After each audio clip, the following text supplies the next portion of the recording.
If someone were found cheating, you would assume they would view their bridge back to you as a sharp, exploded napalm. How could anyone ever picture himself in that predicament again, facing the person they hurt? This cheater is making a comeback nowadays. It is not about something that is happening to me now, but something which had happened 6 years ago. My first wife, Luna, who had abandoned me for a younger man, now showed up after 6 years. I'm 41, a married man with a gorgeous daughter who is about to turn 1 in a few months. The story is of my early 30s when I was married to my first wife, Luna. I was 29 when I first met Luna, who was 23 at that time. We met at a party and hit off. She was just starting her career as a fashion designer while I was setting foot as a new entrepreneur after working in software for 5 years. My company was not flourishing in a way that I was making millions a month, but it is doing fairly well as a newbie. The revenue was decent for me to put up a good life. It was a long time ago, so I don't remember the exact details properly. But after a few months of dating, Luna moved in with me at my apartment. I was living alone. She was a charming woman. Now, when I look back, I think the primary reason why I fell for her was because of her personality. She was an extrovert and dead-drop gorgeous. Even on our first encounter at the party, I noticed her because she was a head-turner. Yeah, you may call me shallow for saying this, but when you were young, 29 was still younger than 41, you probably don't have that maturity, and you pay for it later, like the way I did. We dated for 2 years, and then got married at a lavish ceremony. Yeah, Luna wanted a fairy tale wedding. She had a thing for perfection. She wanted a dream wedding, which she had meticulously planned ever since she was a little girl. I remember this because it was a dent in my pocket, but I didn't realize it back then. I was too busy being the perfect boyfriend or husband to Luna. It was a smooth ride for the first 2 years. I don't remember having any major fights during that period. Problems started somewhere after our second anniversary, when Luna started acting differently after she joined a master's program in fashion. She was aspirational about working in Hollywood, or at least for a television house. In college, she met a young crowd who were in their early 20s with no work experience. They were young and raw, and that's what excited Luna. She was mesmerized by their carefree lifestyle. She started saying that she married early, and initially, I brushed it off as a temporary FOMO thing. I assumed she would ultimately move past that and realize that life was about much more than hookups and rave parties. She became more absorbed in it rather than moving on from it. She began going on hikes, having late parties, and sleeping through the night. That was when I first started my business. I was more focused on tackling my business problems because my personal life was running smoothly. That's what I thought. It was an 18-month program. I thought she would get over it once the course was over, but even after her post-graduation, she continued with that lifestyle. During that same time, my business suffered some major losses, and I was knee-deep in debt. Instead of supporting me, she sort of mocked me for my rudimentary choice of running a company. She kind of forgot that I was bearing her expenses for all these years while she was in her master's program. Even when she was working before, her income was nothing compared to mine. So I took up the household responsibility alone and let her have that money for herself. There was this guy from her master's who got an assistant job with one of the top designer houses in the town. Luna was head on heels for this man. She started comparing me with that guy in terms of his early success, his decision-making, and even his sense of humor and physical fitness. Well, I used to work 12 to 14 hours a day to set up my business, and I used to neglect my health at that time. Not recommended, though. I didn't have a toned body with a chiseled jawline. I admit that I used to be too busy and exhausted from work, which she found boring. Eventually, she found solace in that guy. He was an intern and had lots of time to spare with Luna. He might have had a good sense of humor or whatever else she needed. One day, I came home to find a note on my refrigerator. The words were somewhat like this: "Sorry, I cannot face you, hence this note. I'm moving to LA with Sam. He makes me laugh and feel happy, something you stopped doing a long time ago. You're not the man I married anymore. You've lost your charm, your looks. You're just fading into the background. Sam is younger, more handsome, and he makes me feel alive. I want to explore myself with someone like him." I was shattered. My world fell upside down. But that's the thing with bad times. It passes. I started focusing more and more on my business to overcome my personal grief. Actually, it was due to the hard work that I had put in during that time that my business took off so fast. Yes, it was a blessing in disguise. After 2 years, I met Samantha at a business meeting. We became friends, started dating, and now we are married with a 10-month daughter. Life couldn't be better. Samantha is everything that Luna was not. She is kind, compassionate, and, more importantly, she is my friend. I had forgotten most of the details, which I had written until last week. Yes, something had happened last week that brought back all these memories. Luna showed up. Yes, my first wife, who abandoned me for a young lad, showed up at my office for help. At first, I wasn't able to recognize that she was the same gorgeous Luna I had known. She looked pale and miserable. She had a 3-year-old daughter and an infant, probably a few months old. I would have denied meeting her if I hadn't spotted her in the waiting area. She looked pitiful. As soon as she entered my cabin, she broke down. Her daughter was still sitting outside in the lobby. She came inside with her infant son.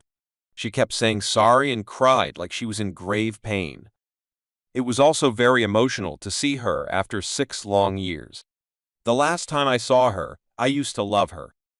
And now I was meeting her as a stranger. Nothing in between. I didn't get the chance to hate her or see the evil side of her. She said she went home but found that the house was sold. The house in which Luna and I used to live, I had sold it off. I bought a bigger house with better amenities in a better neighborhood after marrying Samantha, my second wife. Luna didn't know that I was married. She said Sam was treating her badly after the birth of her daughter. She suspected that he cheated on her while she was pregnant. When she confronted, he belittled and mocked her for her age and fading beauty. He was 6 years younger than her.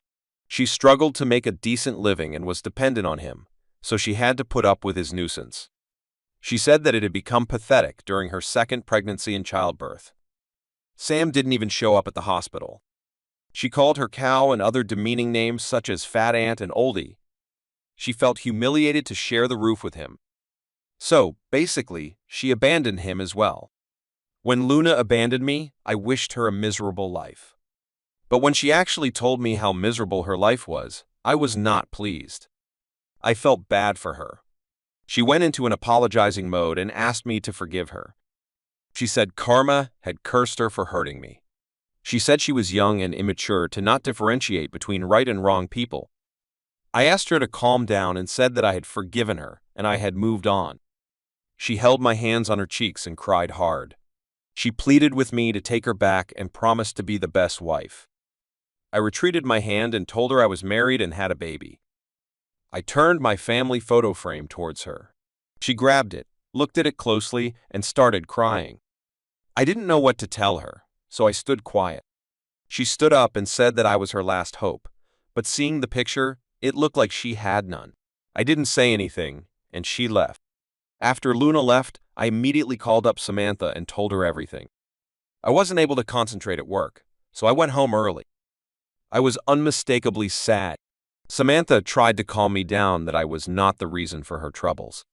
She had brought this on herself. I agree. I know Luna was the cause of her own misery. I thought Luna would contact me again, but she didn't. I don't know where she is. I know I have moved on. I love Samantha and my daughter, but I couldn't stop thinking about Luna and the tragedy she is going through. I have been talking about this a lot with Samantha over the last week. I know Samantha is more of my friend than my wife, but I don't want to bother her by repeatedly talking about Luna. She is a secure woman, yet a human. I don't want her to think that I'm still concerned about Luna.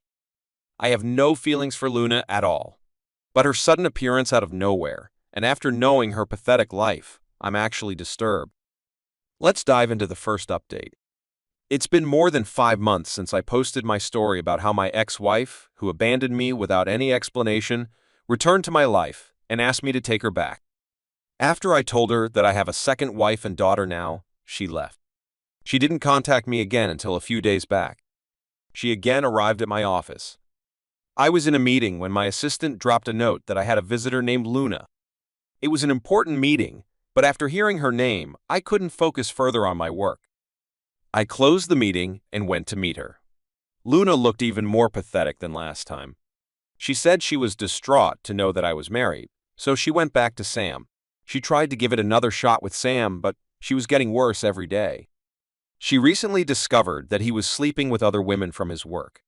When she confronted him about the cheating, he admitted to having multiple hookups because Luna wasn't that young and attractive to him. She said that things got so worse that she started hitting her and physically assaulted her. Luna wanted me to help her financially. She said she was looking for a job, but didn't find any luck yet. She hasn't worked for the last 3 years after she got pregnant with her first child. The gap in her experience was blocking her from getting a decent job. If all these were not enough, she told me Sam never married her. He didn't believe in it, and he had manipulated her into the same thing that she started seeing him. That's why she used to call Bia rudimentary. But now she regrets her decision, because he is not entitled to pay her anything if she gets separated from him. If they were married, she would have got alimony. I asked her how much she wanted. She didn't say anything. I wrote her a check for $30K. I said this is what I could do for her. She can rent a motel and restart her life. I suggested she take up any other job to sustain her lifestyle, not necessarily into fashion. She thanked me for the money and left. This time, I was reluctant to tell Samantha about meeting Luna, but after much contemplation, I told her if she got to know from some other sources, I would strain my relationship. That day, when I went home, Samantha saw me tensed and asked me if something was bothering me. I told her about Luna asking me for the money. This time, Samantha's reaction was cold. She didn't say anything about the money, but she warned me that it shouldn't become a habit for Luna to borrow money from me. I didn't get mad at Samantha because I could understand her insecurity. It was quite natural for her to feel so. I assured her that I had no feelings for Luna and that I had helped her just because she was in a miserable condition. Samantha was a little down but recovered soon. Moving to second update. This update is to clarify some of the air going on in the comments section.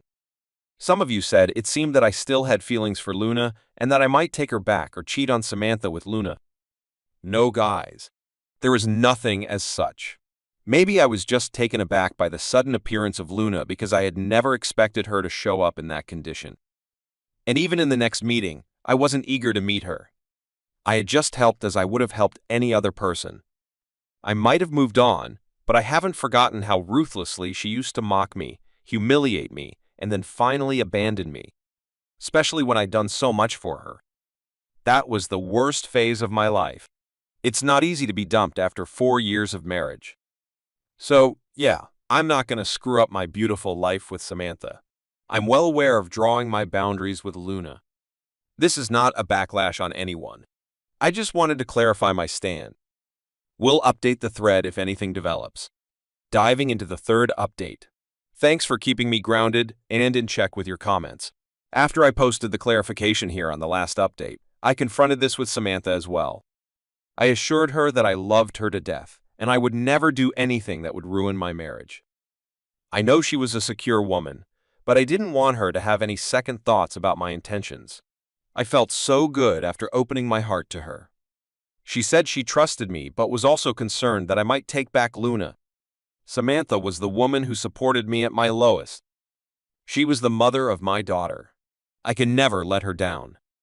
A week later, I got a message from Luna asking me to help her out with the renting process of her house. I said I was busy and couldn't get into these things. She started texting me that she was lonely and that her life had become miserable. So basically, she was trying to play the victim card. Trust me. I ignored her messages as if it was spam, but she didn't get discouraged. She continued. I was surprised to see she was hitting on me, sending me romantic emojis and heart icons. I told her I wasn't comfortable with talking to her and that she should stop doing it. She insisted that we stay in contact as a friend. I said I already have a friend at home, as Samantha, and I don't need any. She backed off for a few days, but again forwarded me some romantic posts and reels. I gave her the warning that I would block her if she further sent me that stuff. I told her my wife was not comfortable that I talked to her and I could not upset her. She stopped it after that. Last week was my anniversary. I planned it extra special this time for Samantha. I booked a surprise trip to the Bahamas. I recorded her reaction when I revealed the location and posted this on social media. I booked a royal suite by the beachside, a candlelight dinner in the woods, a floatal breakfast buffet on the water, and all those romantic activities in the Caribbean. I'm not usually very active on social media, but this time I posted all these pictures with romantic captions. Yes, to show this to Luna. I don't care if people call me immature, but I had to do this to keep Luna in check. She should know that I was very happy with Samantha. And you know what? It worked. After seeing those photographs, Luna never texted me again. In fact, she unfollowed me from all the social media platforms.